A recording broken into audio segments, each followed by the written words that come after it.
පිරිමියෙක් මේ බණට ගහන්න මෙතන නැවැත්තුවොත් සංසාරේ කුල ස්ත්‍රියක් රැකපු පිනකටමයි මෙතන නවත්තන්නේ. යශෝදරා උත්තමාගේ ඥානභාවී වගේ එකක්.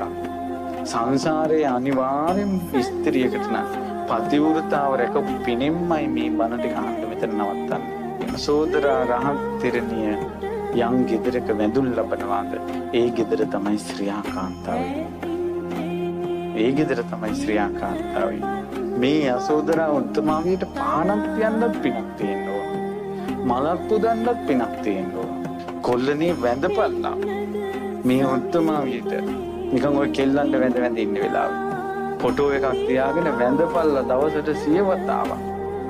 යශෝදරා උත්තමාවියගේ නිකලස් ගී ජීවිතේ පවිත්‍ර ජීවිතේ මෙච්චර ආනුභව සම්පන්න ජීවිතේ හැම ගෙදරකම වඳින්න ඕන කියන පණිවිඩේ සමාජයට කියන්නේ හැම